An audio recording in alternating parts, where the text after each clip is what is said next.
Welcome back from your break. I hope you feel refreshed and ready to engage with our third and shortest lecture segment in our investigation of shock syndrome. We've prepared for this segment by defining shock and the basic defect that fuels all 5 types, hypoperfusion, and refreshing our vocabulary and knowledge base relative to the inflammatory process. We can now look at the next missing piece of our puzzle. How do we get from temporary cell damage in a contained area to shock, a complete system-wide failure that leads to organ dysfunction and death? Our sick cell is giving us a clue, and the translation here, activate inflammatory response now. And here come the neutrophils, fresh from their transit across the endothelium. During this discussion, you may find it helpful at times to refer to the table you created in your team huddle during lecture segment 2, inflammatory cells and mediators. We'll start with an injured cell sending out a distress call.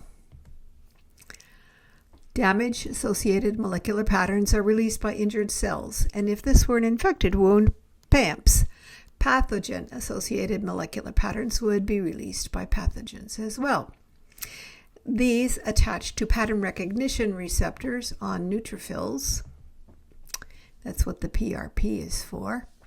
Monocytes, macrophages, and endothelial cells, which then initiate an inflammatory response and stimulate other immune cells.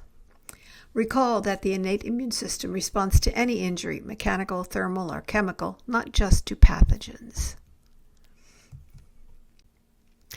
Here we have a stretch of capillary highway in the area of our injured thumb. Everything that happens here is intended to get neutrophils and other inflammatory cells to the area of injury. Capillaries dilate, widen under the influence of nitric oxide released by macrophages and endothelial cells, and prostaglandins released by leukocytes, the neutrophils and all their cousins. This causes increased blood flow, heat, and redness, which of course are symptoms of local inflammation. Increased capillary permeability occurs due to the effects of interleukins, leukotrienes, and platelet activating factor, produced by all leukocytes and just about everybody else. This causes fluid to leak into the tissues, and swelling, also symptoms of local inflammation. Fluid isn't the only thing leaking out. Plasma proteins are also exiting the vasculature, leading to changes in the osmolality of the interstitial fluid, and this has some serious consequences, as we shall soon see. Following along on the top of the slide, we see attraction of leukocytes, and we'll look at how this works on the next slide. These changes make it possible for neutrophils to find their way out of the capillary to the site of injury, but they also cause damage to the endothelium, which can make a lot of trouble if it isn't promptly repaired. Usually, the damage control squad, summoned by the same process that is causing the problem, will quickly set it right, like it never even happened. Problem is, when the damage is extensive, it isn't so easily fixed. Here are the promised details on the attraction of neutrophils from the last slide. This part of the process makes a powerful contribution to endothelial damage. Stimulated by DAMPs and perhaps by PAMPs, macrophages and mast cells secrete TNF and interleukin-1b and several other cytokines that activate the endothelial cells.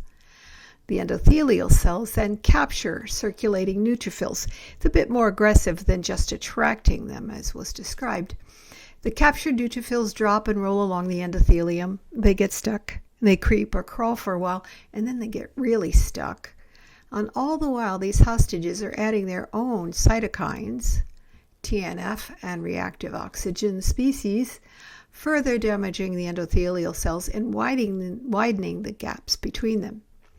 With all that damage to the roadway, the neutrophils can then feel their way through the cracks between the endothelial cells, or go through the cells to get out to where they are needed to carry out their mission. And with the wider doorways between cells, the plasma proteins can exit too.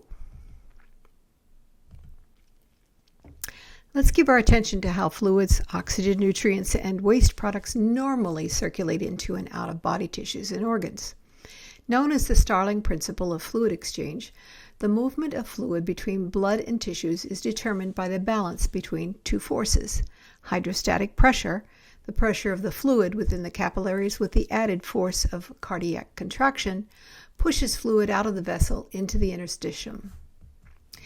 This force dissipates over the course of the capillary, like a crashing wave arriving on the beach as a little toe-tickling ripple. So, there's less fluid movement out of the capillary as the blood moves from proximal to distal portions of the capillary. Recall that under normal circumstances, plasma proteins like albumin do not exit the blood vessel. They're too large to get between the margins of the endothelial cells. The other force determining fluid movement is the difference between the vessel oncotic or colloid osmotic pressure and the interstitial oncotic pressure, which is normally much lower, encouraging fluids to re-enter the capillary, carrying with it carbon dioxide and other waste products of cell function. The colloid osmotic pressure remains constant across the capillary, but as the hydrostatic pressure is dropping and vessel oncotic pressure is higher, fluid moves into the capillary. Please recall that a fluid is moving both into and out of the capillary at all points along the length of the vessel, but the arrows reflect the net difference between the inflow and the outflow. Now let's give this concept of colloid osmotic pressure a closer look for those of us who may have forgotten earlier discussions of fluids and electrolytes. In illustration A, we have the normal osmolality of blood, the normal concentration of solutes in the blood, supported by plasma proteins, mostly albumin. Here we have the much lower osmolality of the interstitial fluid, as evidenced by the lower concentration of solutes. This normally excludes plasma proteins. They're still locked up in the vascular system. Which way will fluid move in response to this difference? Yes, from an area of low solute concentration to an area of high solute concentration. This is normal. In illustration B, we see what is abnormal, what happens often in situations that we've been talking about. We see that the plasma proteins leave the capillary. They increase the osmotic pressure, the concentration of solutes in the tissues around the vessels, and decrease the osmotic pressure in the capillary blood, although this illustration is just a bit exaggerated. Which way will the fluid move in response to this pressure difference?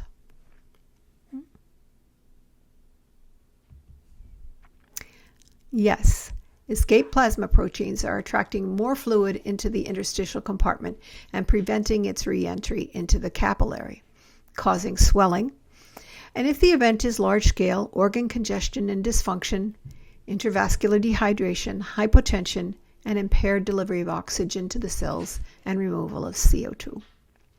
When we think of swelling, we often think of a swollen finger in a patient with arthritis or swollen ankles in a patient with heart failure. But if this bit of interstitium here happens to be part of a kidney or a lung or a heart or a liver, this static fluid congestion and hypoxia will result in organ dysfunction. So what effect does all this pathophysiology have on cell functioning? All cell functions are affected by the lack of oxygen, so there are many pathways to cell damage and death, but mainly the sodium-potassium pumps fail due to a shortage of energy. Depending on the cell type, we humans have 80,000 to 30 million sodium-potassium pumps per cell and 1 to 200,000 mitochondria per cell. Mitochondria can make up 25% of the cell volume. That's much different from our teaching models that usually only include 1 or 2. In shock, mitochondria fail due to the effects of anaerobic metabolism, which became necessary because of the lack of oxygen. They fail to produce enough ATP to power the pumps, producing only 2 net molecules of ATP per molecule of glucose compared to 34 net molecules of ATP in aerobic metabolism, which means there's less ATP available for the sodium-potassium pumps and the pumps fail to accomplish their mission for a lack of sufficient energy. So what is the pump's mission? Sodium wants to diffuse into the cell with the concentration gradient from an area of high concentration to an area of low concentration. Potassium wants to diffuse out of the cell, likewise with the concentration gradient. Thousands of sodium-potassium pumps expel sodium ions and transport potassium ions into the cell to maintain fluid balance and cell electrical valence. 3 sodiums out, 2 potassium in. What's going to happen when the pumps fail? Sodium will rush into the cell and potassium will exit, obeying the laws of the concentration gradient. Here we have a model of a normal cell without most of its mitochondria, and what happens when the sodium enters, bringing water with it. Of course, the cell swells and eventually bursts, sending out damps. And here come the neutrophils. There are other effects of anaerobic metabolism that damage cells. The process produces large amounts of reactive oxygen species, which can cause damage to cell proteins, lipids, and DNA. Lactate is also a byproduct of anaerobic metabolism. It causes lactic acidosis, further impairing oxygen delivery. Calcium builds up in the cell, damaging the cell membrane and calcifying the mitochondria, and you know that's not good. Potassium moving out of the cell into the interstitium and vasculature leads to hyperkalemia with the potential for cardiac dysrhythmias. So we started out with hypoxia, and that led to anaerobic metabolism, to ATP deficiency, to sodium-potassium pump failure, to cell necrosis. What we've been talking about here is the body's normal inflammatory response to noxious stressors. Infection, trauma, surgery, ischemia, blood loss. The goal is to localize and eliminate the problem. It usually works just fine, and the body repairs the damage, but in some situations it can become harmful or even life-threatening. For example, when it's a chronic response like inflammatory bowel disease or arthritis, heart disease, and diabetes. Or when the system over-responds to an otherwise manageable threat. When inflammation expands throughout the body, becoming a threat to organ function and to life itself. We call this going rogue. Why does inflammation go rogue? Going rogue, according to the dictionary, means behaving in a way that's not normal, usually by disregarding rules or authority.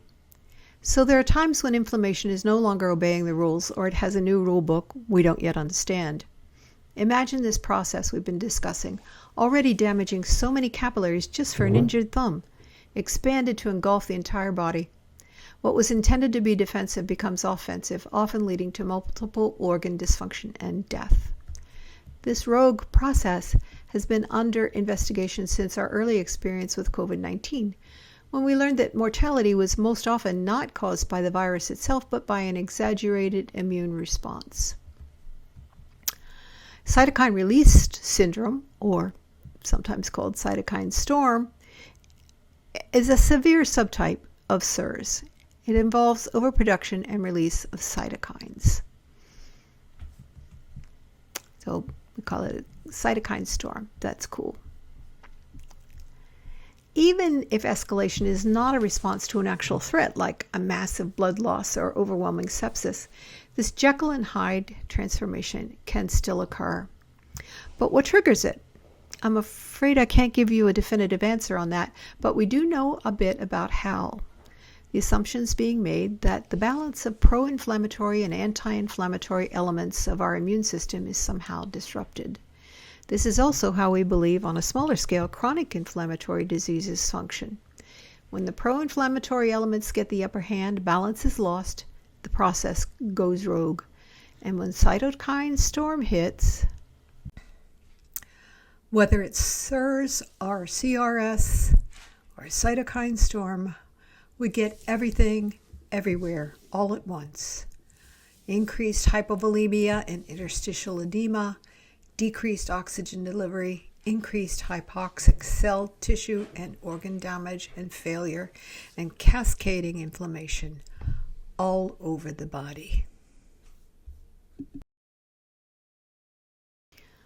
I'm going to share a parable with you about how this little drama of immune cells working their way out of the capillaries to get to the battlefield can become a system-wide extravasation event. Extravasation means the exit of fluid and plasma proteins from the vascular system into the interstitial fluid, sometimes called fluid third spacing. Think of a small two-lane country road somewhere here in New England. Someone has discovered that this scenic route is a wonderful shortcut from here to there, and before long, everyone's found it. Streams of traffic are on a road not intended for such heavy use. The road deteriorates, and large sums must be found in the budget to repair it. This is how I imagine the damage done to the capillary endothelium during a normal inflammatory response. But in CIRS or CRS or cytokine storm, extravasation goes system-wide. And it's like a couple dozen tornadoes targeted every roadway in Rhode Island overnight.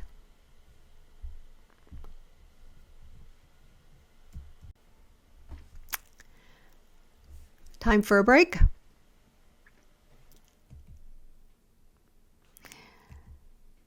Go refresh your mind.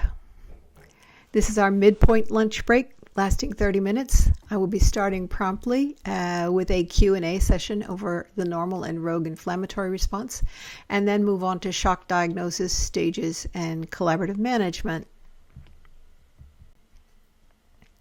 These have been my main references for this presentation. See you soon.